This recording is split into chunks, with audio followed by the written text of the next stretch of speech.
তোমার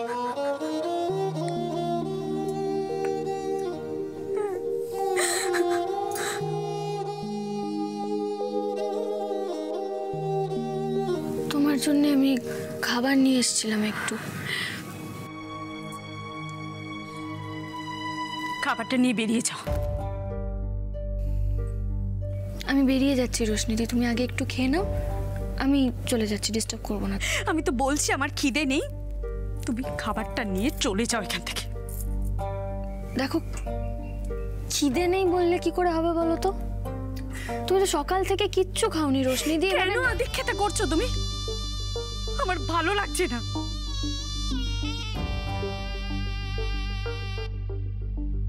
আদিক্ষেতা না গো রোশনিদি, এই বাড়ির সবাই তো তোমাকে খুব ভালোবাসে। এখন হঠাৎ করে তোমার যদি কিছু হয়ে যায় তাহলে তো প্লিজ চুপ করো তো। হ্যাঁ, আমাকে নাকি ভালোবাসে? তোমাদের মুখে না এরকম ভালোবাসার কথা মানায় না। তুমি যাও এখান থেকে। তুমি অভিমান করে যেই কথাগুলো বলছো আমি বুঝতে পারছি সেটা, কিন্তু রোশনিদি একবার একটু ঠান্ডা মাথায় একবার ভেবে দেখো তো, সৌরভদা যেটা করেছে মানে সেটা কি ক্ষমা করে দেওয়া যায় না? উচিত ক্ষমা করাটা? তুমি আমাকে বলো। ঠিক বলেছো, তুমি একদম ঠিক বলেছো বকুল, ক্ষমা করা যায় না। কিন্তু বিশ্বাস করো, আজকে সৌরভের জায়গায় যদি ভাইয়া থাকতো না, এই বিষয়টা পুলিশ অব্দি গড়াতোই না। কেন তুমি দেখোনি? যতক্ষণ সবাই জানতো যে দাদা ভাই দোষী, ততক্ষণ পর্যন্ত কিন্তু আমরা কেউ পুলিশ ডাকার বিষয়টা সাপোর্ট করিনি। সবাই মিলে সৌরভকে বলেছিল যে ও কেন পুলিশ ডেকেছে, আর যখনই প্রমাণ হয়ে গেল যে সৌরভ দোষী, তখনই স্ট্রেট ওকে পুলিশের হাতে ধরিয়ে দেওয়া হলো। বাহ, আমার কি মনে হয় বলো তো, এই বাড়ির সবার না আমার আর সৌরভের ওপর একটা আক্রোশ আছে। আর আজকে সৌরভের ভুলের জন্য সেই আক্রোশ থেকে ওরা সুযোগ পেয়ে বদলা নিয়ে নিল। তোমার ভাইয়া কোনোদিনও ওরকম কোনো কাজ করতো না গো রোশনিদি, এবং আমার বিশ্বাস দাদা ভাইও কখনো এরকম কোনো কাজ করবে না।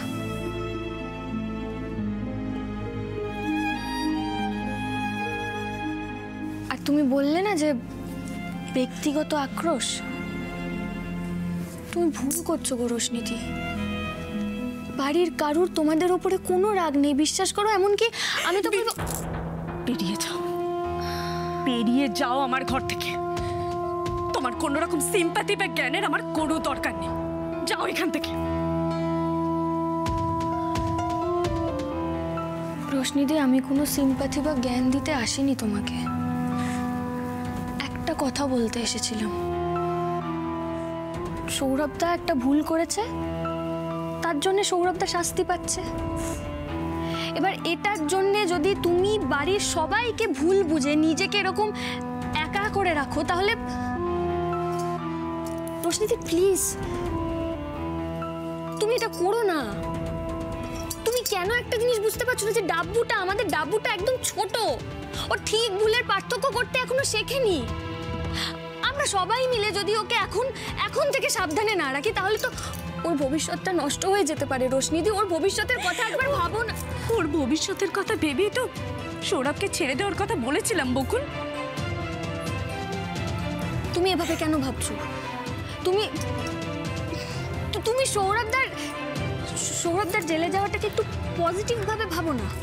তুমি এরকমটা ভাবো যে সৌরভদা যখন ফিরে আসবে তখন সৌরভদা মানুষ হিসেবে একদম বদলে যাবে, একদম চেঞ্জ হয়ে আসবে। পাপা কবে আসবে গো ওস্তাদ? পাপা আমাকে না বলে কোথায় গেছে গো ওস্তাদ? এটা হলো মে মাসের হিসেব, এটাও একটু দেখে নেবেন।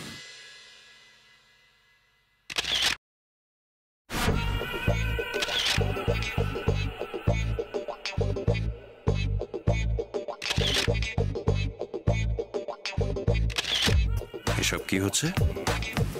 সেলফি তোলা হচ্ছে বাবা।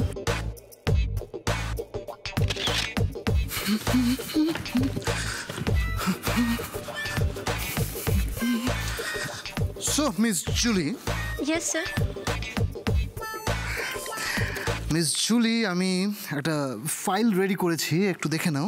এখানে আমার ক্লায়েন্টদের সব লিস্ট আছে উইথ ব্যাংক ডিটেলস। একবার চেক করে নাও কোনো কিছু বাদ গেল কিনা, কোনো মিস হলো কিনা, প্লিজ। কোনো দরকার নেই স্যার, আপনি বানিয়েছেন তাহলে পারফেক্টই হবে। You are the best sir, you are always right. Thank you.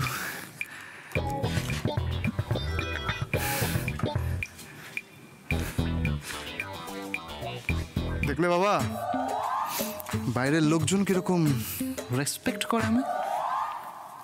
না দেখতে পেলাম না তুমি যে কত বড় একটা মাথা মোটা, আর তোমার ওই অ্যাসিস্ট্যান্ট যে তোমার থেকেও বড় ফাঁকিবাজ, সেটা বেশ বুঝতে পারলাম। তাই কি জুটিয়েছো কোথা থেকে? এ তো সিনেমা টিনেমা নামা উচিত। বাবা, প্রথম দিন তাই একটু রিল্যাক্স করতে দিয়েছি। তারপর ও যা করে, ও কিন্তু আমার কথা শুনেই কাজ করে। তুমি একটু কাজের প্রেশারটা আসতে দাও, তারপর দেখতে পাবে বর্ষার থেকেও বেশি অ্যাক্টিভলি কাজ করছে ও। তারপর যেন আবার বলো না যে বর্ষার বদলে আমার এরকম অ্যাসিস্ট্যান্টই চাই। চুপ করো তুমি, যত সব বাজে বাজে কথা। যেমন ব্যবসা তেমন তার মালিক, আর তেমনই তার অ্যাসিস্ট্যান্ট। এ তো ব্যবসা নয়, যেন ঝুলন সাজানো হয়েছে।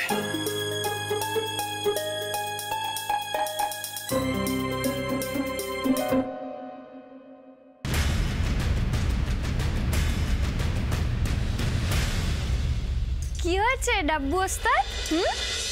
মাম্মামকে তো জিজ্ঞাসা করেছি পাপা কোথায়, মাম্মা কিছু বলেই নি, খালি কেঁদেই যাচ্ছে। বলো না ওস্তাদ পাপা কোথায়?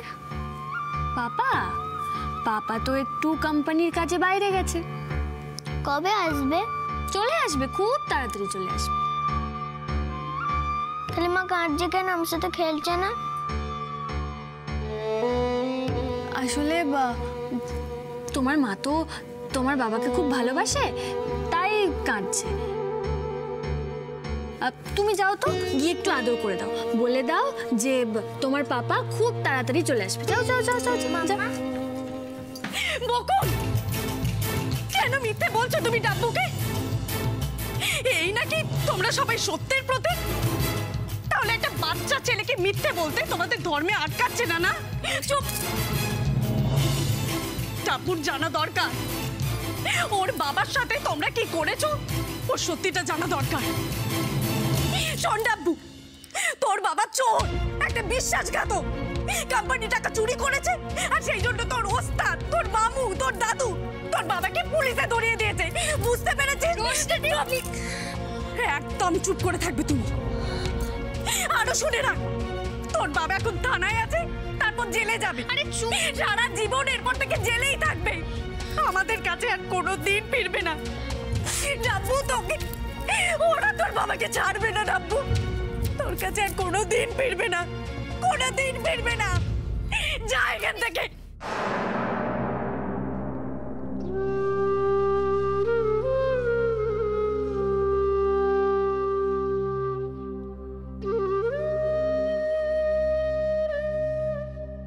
কিচ্ছু হয়নি, কিচ্ছু হয়নি। চলো এসো, এখানে চুপটি করে বসো।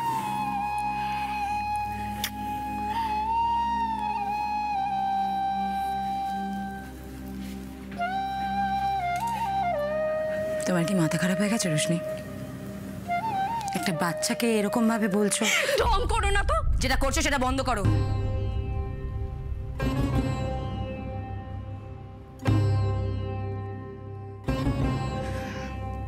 রোশনি, তুমি সবার আগে একজন মা।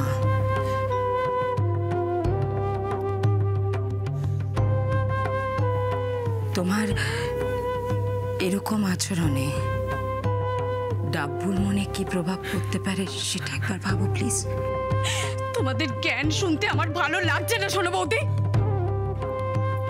দেখো, আমার ছেলের সাথে আমি কি আচরণ করব সেটা আমি ভাববো, তোমাদের ভাবতে হবে না। তোমরা আমাদের জন্য অনেক ভেবেছো, আর না, অনেক হয়েছে। কি আমার ডাব্বু সোনা এখন এখানে বসে আছে? যাও ওস্তাদের কাছে যাও, যাও তো। এই ডাব্বু ওস্তাদ, এদিকে এসো তো।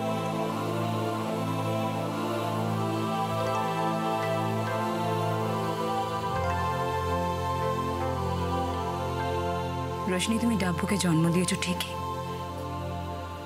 কিন্তু ডাব্বু তোমার একা ছেলে নয়। ডাব্বু আমাদেরও ছেলে। তাই কোনো কারণে ওর কোনো ক্ষতি হোক সেটা আমরা সহ্য করব না, সেটা তোমার বোঝা উচিত।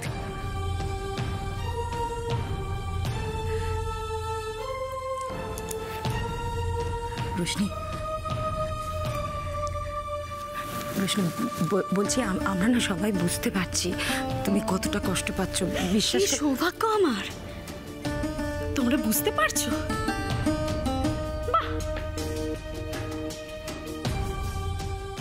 সত্যি সৌভাগ্য রোশনি,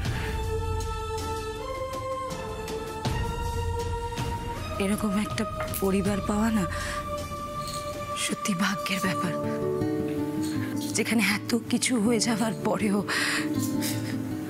সহানুভূতিটুকু থাকে।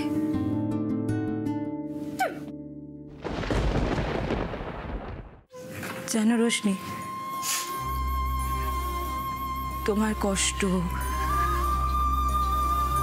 তোমার দুশ্চিন্তা, তোমার ভয়, এই সবটা না আমি বোধহয় একটু বেশি বুঝতে পারছি। অল্প সময়ের জন্য হলেও এর মধ্যে দিয়ে তো আমি গেছি, ভাগ্যিস প্রমাণটা পাওয়া গেছে, না হলে রোহনকে এতক্ষণে হয়তো। তাহলে সেলিব্রেট করো, তোমার বর তো বেঁচে গেছে। এখন আমার ঘরে এসে আমার কান্না শুনে কেন শুধু শুধু সময় নষ্ট করছো? রোশনি, আমি জানি তুমি তোমার জীবনের সব থেকে কঠিন মুহূর্ত দিয়ে যাচ্ছ এখন। এই সময় না তোমায় শক্ত হতে হবে, এত সহজে ভেঙে পড়লে তো চলবে না বোন। তুমি যদি ভেঙে পড়ো তাহলে যে ডাব্বুর উপর এফেক্ট করবে। তোমার খারাপ লাগা, তোমার মান অভিমান সব কিছু এখন সরিয়ে ফেলে ডাব্বুর কথা ভাবতে হবে। দেখো রোশনি, সৌরভকে আমি ভাই ভাবতাম, আর আজও ওকে আমি ভাই ভাবি। দোষ করলেও সে তো আমাদেরই একজন, আর আপনজনদেরই তো দায়িত্ব তাকে শুধরে দেব।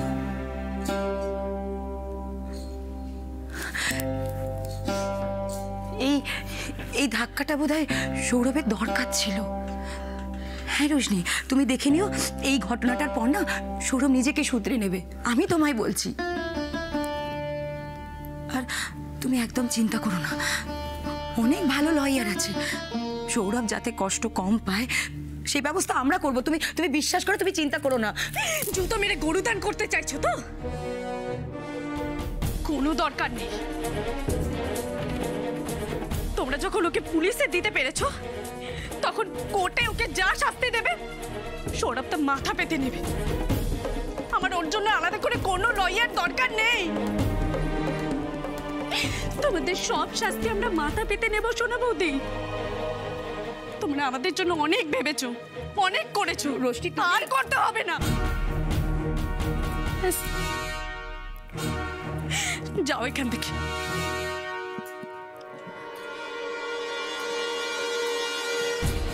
বকুল, তুমি আমার ঘর থেকে চলে যাও, আমাদের একটু একা থাকতে দাও।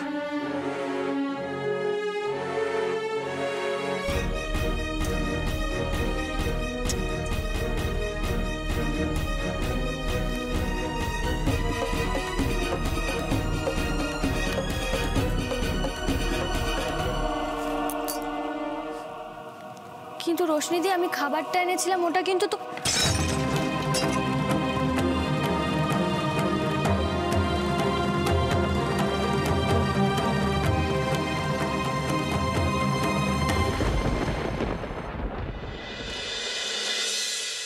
ডাব্বুটার জন্য খুব খারাপ লাগছে।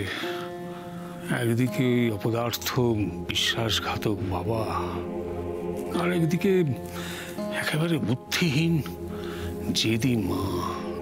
এই দুজনের মাঝখানে পড়ে ডাব্বুর ভবিষ্যৎটা যে কি হবে। দাদা, ডাব্বুকে নিয়ে আপনি এত ভাববেন না, আমরা সবাই আছি, আমরা ঠিক সামলে নেব। আর রোশনি এখন সব ব্যাপারে একটু ওভার রিয়াক্ট করছে, স্বাভাবিক। ওর মনের যেরকম অবস্থা, তাতে আমাদেরকে একটু ধৈর্য ধরে ওকে ভালো মন্দটা বোঝাতে হবে। ঠিক বলেছো কাকিমণি, ঘটনাটা সদ্য সদ্য ঘটেছে তো, তাই এখন কোনো যুক্তিই ওর মাথায় ঢুকবে না। মাথা ঠান্ডা হলে ও নিজেই বুঝতে পারবে যে সৌরভের সাথে আমরা যা করেছি তাতে আখিরে ওরই লাভ।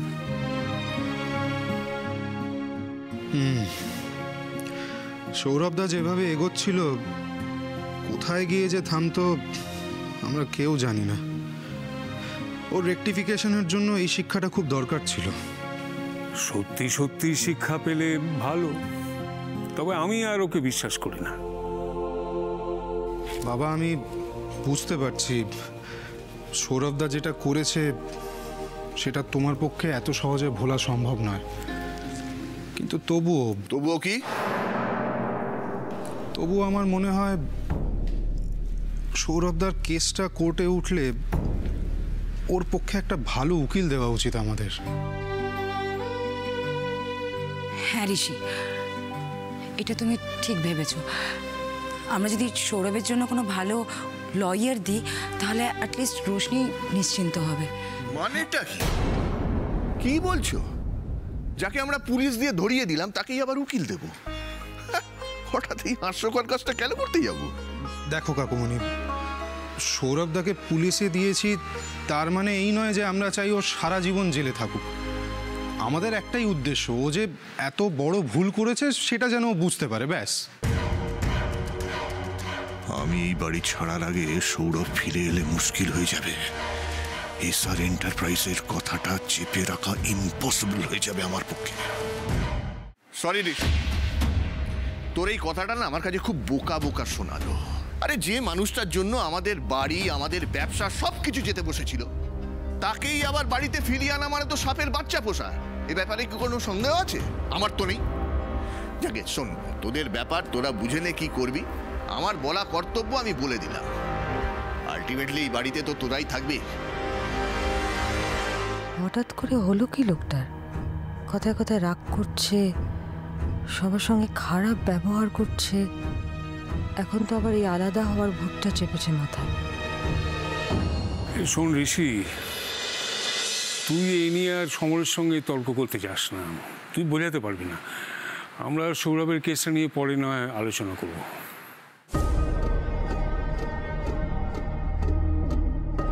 সন্দেহ তো আমার তোমার উপরও হয় কাকুমণি। কেন জানি না মনে হয় এই এসআর এন্টারপ্রাইজের সঙ্গে তোমার কোনো সম্পর্ক আছে। কি হয়েছে বাবা? না, বড্ড ক্লান্ত লাগছে। ক্লান্ত তো লাগবেই দাদা, সকাল থেকে কিচ্ছু খাননি আপনি। আমার সঙ্গে আসুন, আমি কিছুটা খেতে দিই আপনাকে। না রাগিনি, ভালো লাগছে না। দাদা, ভালো লাগছে না বললে তো হবে না, খেতে হবে, ওষুধ খেতে হবে আপনাকে এরপর। একদিন না খেলে কিচ্ছু হবে না। তাছাড়া আমার বড় মেয়েটাও তো সারাদিন কিচ্ছু খায়নি, খালি কাঁদছে। আমার ওপর অভিমান করেছে ও। বাবা হয়ে আমি কি করে খাই বলো?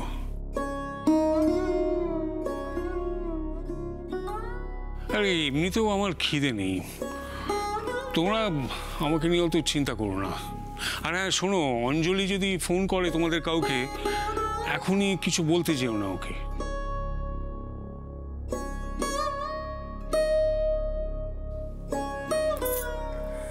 অদিতি,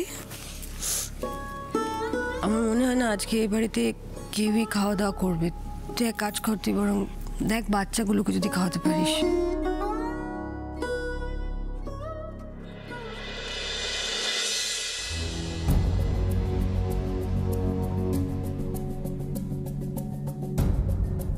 কি ভাবছো?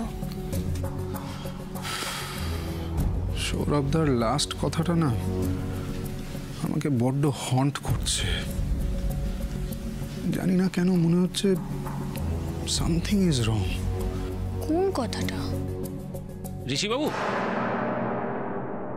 এ কি মন্টুবাবু আপনি? হ্যাঁ স্যার পাঠালেন। ও মানে হঠাৎ কিছু হয়েছে? না না, উনি আপনাদের সঙ্গে একটু কথা বলতে চান। কার কথা বলছেন আপনি? ভেতরে আসুন।